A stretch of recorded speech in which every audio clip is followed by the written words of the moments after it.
Hello and welcome. It's Kickoff with Jay again. Doing football analysis the way you love it, and as we promised, here we do the post-match review and pre-match review of games, EPL games, La Liga, and also the Serie A, mostly the top five European leagues in world football. As you always know, this is what we do, everything about football. And before we proceed, please do like and subscribe our video.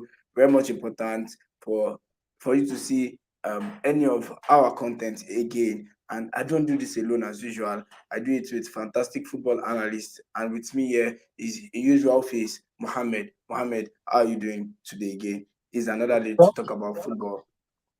I'm doing very, very, very well. And I think we deserve to talk about football, especially after the devastating performance from Manchester United last weekend. I think we should talk about how poor they were. Okay. Yes, that's why we are here generally. Considering how the transfer window is getting busy and how football is back, especially EPL is back. I think it's very important to talk about a specific aspect of Manchester United that we saw that was exploited very much well by the Wolverhampton side on Monday. So Mohammed, let's start with this. And I've always had my doubts about the combination of Casemiro, Bruno Fernandes, and Mount in the midfield. I thought it was too chaotic at first, and most times you shared maybe a different view. But I want to ask you now, after the first game, what do you feel about this midfield? Is it just the fact that okay, maybe the communication is not yet there, or they might actually not fit together? First of all, I need to say this for people to understand. Eric Ten Hag has a way he wants to play, Yes. and for the past 4 or 5 years, United have been a side that play with double pivots, two defensive midfield of Fred and McTominay. But the new manager has come. He stated clearly that he wants to play with two advanced number eight. One is Bruno Fernandes, and last season it was Christian Eriksen. Eriksen. Yes. Yes. Now the season has started, and he's going on to sign Mason Mount, who is going to complement Bruno Fernandes as the other number eight that will be operating on the left half place. So the first thing is Eric Ten Hag structure operates with a single defensive midfielder Mm-hmm. and number eight. So people should get familiar with it. It's not more the Ole Gunnar Solskjaer period when United played with two defensive midfielders. Now, United will always play with two attacking midfielders. Back to the question, can a Mount and Bruno Fernandes midfield work together? Yes. A Mount and Fernandes midfield can work together in the right environment or setup. Environment. Yeah. I have my doubts that Mount Fernandes midfield will work with a destroyer like Casemiro. I have big doubts, especially against teams that will press quite well, just like the way Wolves pressed Manchester United. And quickly, let's look at a view of how Eric Ten Hag wants to set up the attack. United on paper look like a 4-3-3 or a 4-2-3-1. But when United are attacking, they attack with 3, 2, and 5. So it's more like a 3-5 from the build-up play. In some variations, it can be a 2-3-5 with the two fullbacks inverting with the midfielder and the two centre backs will be far apart from the goalkeeper. People need to know that how Eric Ten Hag wants to play. And some people have been saying it's not going to work, it's not going to work. But we should understand that these people are professional managers, and when they sign players, they don't just up one day and decide to sign a player. There's a process, a plan that has been put in place for the past 4 or 5, 6 months before we go on to get these players. So I think the midfield can work, but it Okay. cannot work. Go ahead. You mentioned it's not being able to work with a destroyer like Casemiro. That's the partnership between Bruno Fernandes and Mason Mount. I, for one, have always told you that in games whereby you need more of the control and whereby teams are very, very aggressive like Wolves and some teams that you need maybe a stabilizer in the midfield to help you to help you control the intensity of the game, they might struggle. We saw Bruno Fernandes not being patient in some cases against Wolves and wanting to play over what Wolverhampton Wanderers defense. And there are some teams you play in which you have to play through them rather than play over them. So those are some cases in which you point out, and that's why I'll quickly want to talk about options Manchester United should be looking at, given the fact that Casemiro, Mount, Bruno Fernandes might work in some big games where there are spaces to exploit. They should also look at a backup for Casemiro and a different profile that can come in and exert that control. And I don't know how many, the options that will be available, but there'll be rumors of maybe Amadou Onana or Sofian Amrabat. Let me put this question straight to you. Who do you prefer first, Onana or Sofian? I think it's clear. Amadou Onana, I see him as a number 8, a box-to-box midfielder, someone who is similar to Scott McTominay. And for Sofian Amrabat, I see him as that controller. I think everybody saw him in the World Cup. He was the controller, the destroyer. He was fantastic. I think moving forward, United will need to get Sofian Amrabat. It's not non-negotiable. We need someone who can control the tempo of the game, someone who can keep possession, someone who can keep everything rolling in the middle of the park. And that is not to say Casemiro is a bad player.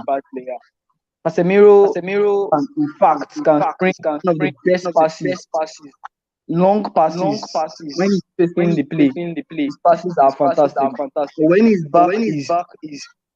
backing the opposition's goal, I think Casemiro is not that guy.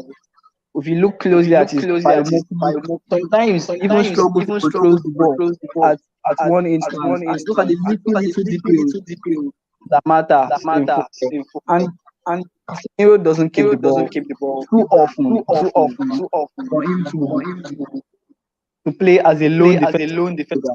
And this is not Casemiro slander, because I felt at some point he was left alone in the middle of the park against 2 or 3 Wolves players. So moving forward for Manchester United, they need a centre back or a fullback that will be batting with Casemiro to make sure the weakness is not opened. Because you agree with me that every footballer has his own weakness or strength. So it's up to the manager to find a player to cover it up. So I think that's the issue with Casemiro. United need to cover up this error with either an inverted fullback or an inverted centre. It is not the role of Mason Mount to come very big to form a pivot with Casemiro. Mason Mount's role is higher. Yes, I agree with you. Yeah. So I think personally, I will go with Amrabat. Go on, I'm listening. And I think most United fans will agree that Amrabat is the right thing to replace Casemiro or to even challenge Casemiro. And United should not forget there's a young player which he's been really developed by Manchester United, which is Kobe Mainoo. And I believe if he has not picked up injury at the beginning of the season, he would have started the game against Wolves, because he's United's only natural second fit footballer. Okay, looking at that, what if Manchester United fails to sign a backup to Casemiro? Where do you see Manchester United finishing on that note? This is where the management comes in, because Eric Ten Hag has been fantastic when it's coming. This is not the first problem he's facing Manchester United. He has faced quite a lot of problems as well. And that's why I said earlier, if United fail to sign Sofian Amrabat, United need to consistently play a fullback or a centre back with Casemiro in order to be able to break down the position when they are attacking, and for us to be able to counter press successfully. If United don't get Amrabat, we can get squad option. I think Kobe Minu is supposed to be a fantastic footballer for Manchester United. United will have to wait for him to come back from the injury. And another thing to say is I think Lisandro Martinez should invert into the midfield as well, especially from build up. But the issue is United do not have the structural strength for Martinez to invert from centre back to midfield consistently, just the way a John Stones do it for Manchester City. And United do not have a fullback in the mode of Zinchenko for Arsenal who can invert into midfield and Yeah. control the tempo of the game. You can use someone like Wan-Bissaka should be. No, no, no, no, no. In as much as I think Wan-Bissaka was one of the problems in the game on Monday. He lost But many possessions, I could tell you.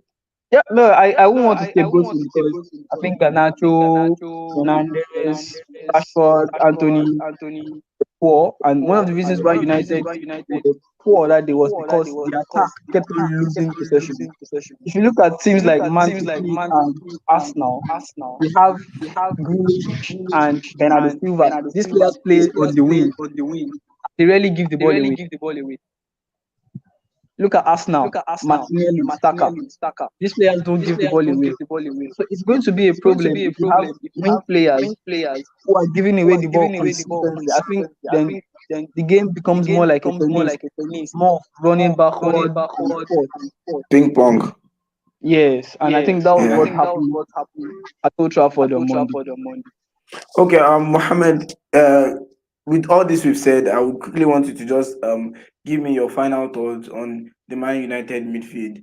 And I know very, very much well this combination will work against top sides, especially on transition.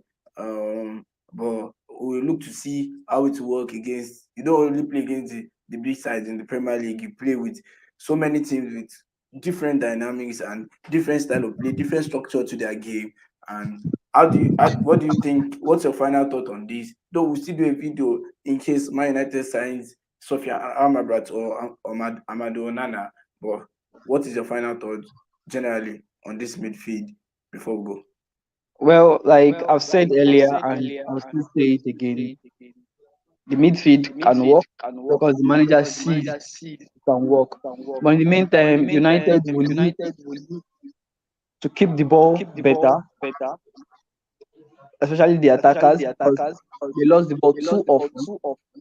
And United will need an inverted centre back or a full back alongside Casemiro so that United will be able to play through teams on a consistent basis.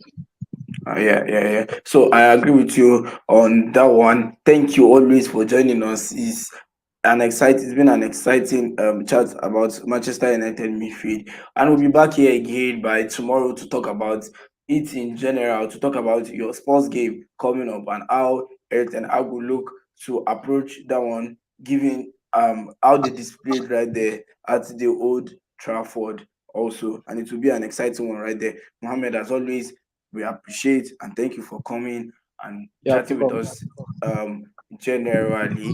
Please do like and subscribe our videos. This is what we do: football preview, football reviews, and what have you, anything football, especially the English Premier League. So Mohammed, we see tomorrow. Thank you very much for joining us. Bye bye.